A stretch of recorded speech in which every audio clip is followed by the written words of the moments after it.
The self-coaching process is going to help you navigate your way out as quickly as possible. Let me know what you do on repeat in the comments box. That would be really interesting to find out, and I'm sure it will also help other people who are watching this video. Self-coaching is incredibly powerful because it's not a cookie cutter formula. It starts from the problems and the challenges that you are willing to take a look at and to go underneath the skin of. So self-coaching starts from a position of where you're at. If you don't invest time, money and energy into really understanding and clearing out those old beliefs, old patterns of behavior, then it's going to be much more challenging for you to move forward and to step into taking inspired action. Because what's going to happen is you'll think you're focused in on the right thing, but actually you're not. You are just working with what's appearing at surface level. We need to get underneath the skin of what is really playing out for you. This is why self-coaching is so powerful, because it meets you exactly at where you are at, and it's not a cookie cutter formula to success. To get into the awesome energy, to get into a high level of motivation, you need to embrace self-coaching with an open heart, an open mind. This isn't a space to be critical. It's not a space to beat yourself up.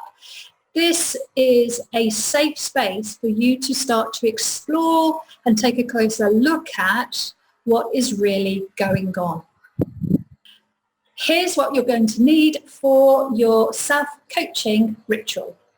You're going to need a journal, a couple of pens. You want to come into the space with compassion, love, no judgmental, no sinking thinking, no criticism of yourself. This is a nice, clean space that you can create. So you want to find a space that you can not be distracted, just have 15 minutes to yourself where you can start to explore what's been holding you back. Now, there are just two other things that you need. One is to be able to ask inquisitive questions, and the other is to step into your higher self when you are self-coaching. Now, if you don't know how to step into that great energetic space, just click the link below and you'll be able to access a video which I talk about how to step into your higher self. Two things you need then: inquisitive questions and being able to step into your higher self. So when you are self-coaching, you want to come at it from two perspectives. You want to come at it from your higher self in terms of the very best version of yourself, and the other perspective is you in the here and now with all the baggage, with all your history, with whatever it is that's tripping you up, keeping you stuck, keeping you frozen. Then you can use your higher self to ask those inquisitive questions to draw out more information. So the first thing, 2 different coloured pens. The second thing, you want to have a journal. The third thing, you want to be open to ask inquisitive questions. And the fourth thing is about stepping into your higher self. And don't forget, you want to create a nice, safe space where you can start your self-coaching ritual. So how do we start? Very simply, we start with a question from your higher self to the person you are in the here and now. It could go something like, "Hey love, how are you doing? I know it's been a tricky couple of days." So that question is coming from the higher self. So when you're writing from your higher self, you want to pick which color pen it is that you want to use, stick with that particular color. And then when you are writing back to yourself, you want to pick another color. What we want to do is create a level of emotional space so we can release the negative energy that it is that we've been hanging on to for some time. When you are consciously self-coaching this way and you are switching between your higher self, who only has your best interests at heart, and the person who's experiencing what's going on in the here and now, that can feel very heavy. It's a heavy energy. So if we create that distance between who we are in this current moment and stepping into our higher self, it gives us the opportunity to release some of that energy it is that we have been holding on to, that's ultimately keeping us blocked from achieving whatever it is that we want to achieve. So you've asked your first question and then you've answered that question. Next, once you've finished answering the question, you want to just tap back into your higher self again, and she will naturally ask you the next question. Now, there is no right, no wrong question. Remember what I said earlier about these questions need to be inquisitive. They come from the heart. They are not judgmental. They are not critical. They are just inquisitive questions to get underneath the skin of what is actually going on, what it is that you need to take a look at to be able to get out of your own way and stay out of your own way, so you can develop a deeper connection with self and really get to know yourself better, what's triggering you, what's keeping you stuck. It's also a great way to self-mother yourself, to give yourself some compassion. This all creates an amazing experience, a safe space for you to openly share with yourself what is really going on.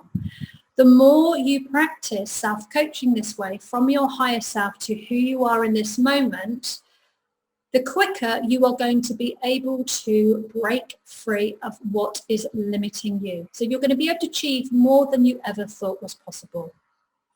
So keep asking yourself questions until what happens is that you've had the conversation with yourself.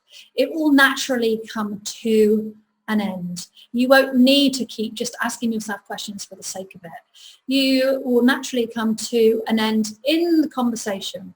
So when you've come to the end of the conversation, what you want to do is you want to acknowledge and say thank you to, from your higher self to the person you are in this moment, acknowledge and say thank you to for sharing that insight, that pain, the emotion it is that they are experiencing, and also the other way around. So you are in effect bringing the two together. So acknowledge the journey between yourselves, acknowledge the conversation between yourselves. Then what you want to do is you want to think of, actually, what's the inspired action that I need to take? What's the right action for me? Now, don't make this too big. You want to have something that is realistic to achieve. It could just be a very, very small step in the part of a bigger thing that you need to unravel. What you want to do is just note down some inspired action that you can take that will help you deal with what needs to be dealt with first. We are not looking here to resolve everything in one go, because when you start self-coaching this way, you're going to find that you're going to go down multiple layers of stuckness, frozen, what's been tripping you up. So you want to make sure that you have an inspired action to take. Just don't make it too big. Don't make it unrealistic. Don't create something where it's just going to push you into resistance. This is little steps, baby steps, to help you get unstuck and to start moving. If you're self-coaching 3 times a week, you're going to be able to clear out things very quickly and to move forward very quickly, which is great because it means that you are stepping more into your higher self. You're not coming from the past. You're not stuck in that victim type behavior. Self-coaching will open up and show you exactly what it is that you need to do next. So if you've tried everything else, if you've tried the courses and it's still not working, if you're investing money with coaches and it's still not working, it's time now to actually sit down and have a proper conversation with yourself using this self-coaching technique. You have finished that self-coaching session for the day. what you're doing is you're just filtering out the information from your mind that you haven't necessarily looked at before, or maybe you have and you just need to get a fresh perspective on it. Close your journal, pop it away, just think about the inspired action it is that you need to take. You don't need to dwell on what it is that you have written. Also, don't worry if your handwriting is really scruffy. Sometimes the more scruffy my handwriting is, the more illegible it is, the better experience it is that I've had. Let me know how you get on. This is an incredibly powerful process that I have personally designed, that I teach my clients, that I use on a daily basis. So I self-coach myself every day. It's why I am out living this amazing life in Thailand, because I can identify and consistently navigate my way through difficult emotions, difficult situations. I can come out the other side. I was going to say smelling of roses, but maybe not.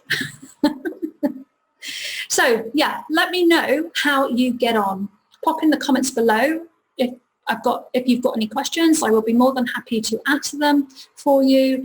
If you have anyone in your network who is really struggling emotionally, then please do share this video with them. I think it will really help to create that space for them to go inside and to self-reflect. It's a great way to nurture oneself if you're feeling, your mental health or your emotional well-being has taken a bit of a battering.